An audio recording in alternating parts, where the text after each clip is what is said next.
Prevention is better then cure. আমরা কেউ চাই না যে এই রোগটা আমাদের হয়।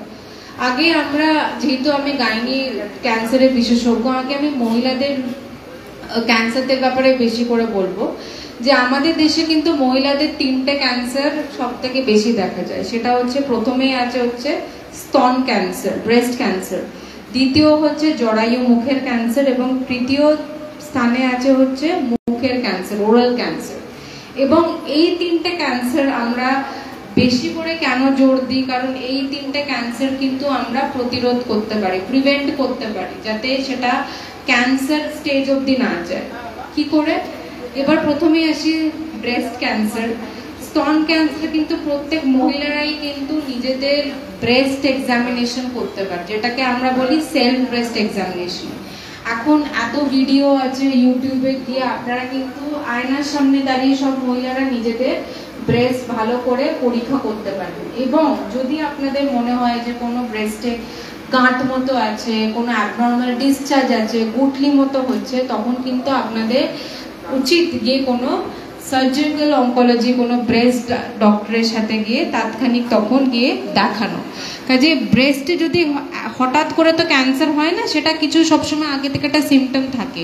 কাজে ব্রেস্ট কিন্তু মহিলারা নিজের যে এক্সামিন করে আমরা বুঝতে পারি যে কোনো কিছু খারাপ হবে কিনা। এবং অবশ্যই 40-এর ওপরে হলে আমরা কোনো কিছু প্রবলেম থাকে, আমরা সাজেস্ট করি যে সেটা আলট্রাসোনোগ্রাফি কি ম্যামোগ্রাফি করতে।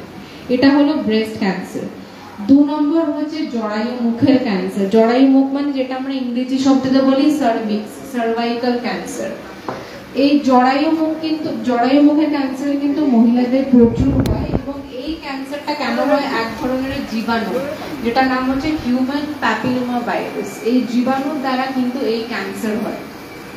তো এই যে জীবাণু হয়, এটা কিন্তু প্রত্যেক বিবাহিত মহিলার শরীরে আসে এই জীবাণু। বিবাহের পরে কিন্তু মেলামেশার পর এই জীবাণুটা ট্রান্সফার হয় মহিলাদের শরীরে, এবং 90% ক্ষেত্রে কিন্তু এই জীবাণুটা বডি থেকে বেরিয়ে যায়।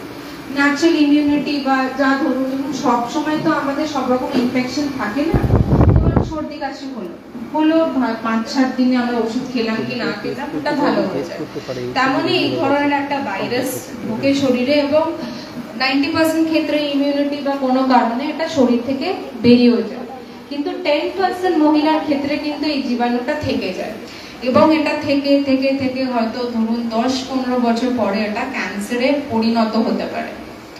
এই যে আমরা যে আজকে এখানে এসেছি, আপনাদের যে মহিলাদের পরীক্ষা করব, যেটা আমরা ব্রেস্ট ক্যান্সার স্ক্রিনিং করব এবং সার্ভাইকাল ক্যান্সার স্ক্রিনিং করব, আমরা টেস্ট করে দেখব যে এই মহিলাদের শরীরের মধ্যে এই জীবাণুটা আছে কিনা।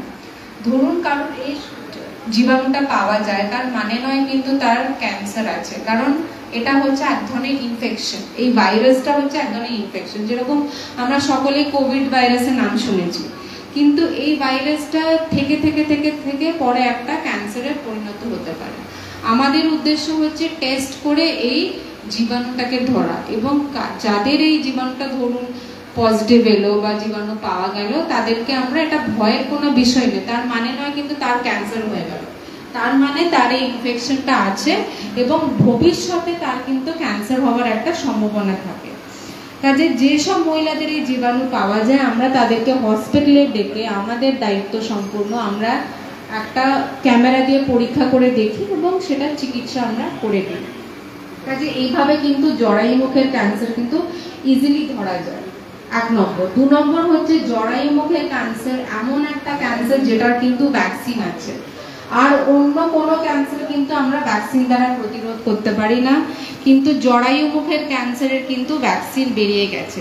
যেসব মায়েরা এখানে আছো, যাদের বাচ্চারা আছে 9 থেকে 26 বছর বয়স অবধি, এই জরায়ু মুখের কিন্তু ভ্যাকসিন আছে। এবং এটা কিন্তু এখন আমাদের ভারতবর্ষে ভ্যাকসিন, তোমরা সকলেই নাম শুনেছো, সেরাম ইনস্টিটিউট পুনে আছে, যাদের আমরা অনেকেই কোভিড ভ্যাকসিন নিয়েছি, তারাই কিন্তু এই ভ্যাকসিনটা বের করেছে, যেটা এখন মার্কেটে সার্ভাভ্যাক নামে পাওয়া যায়।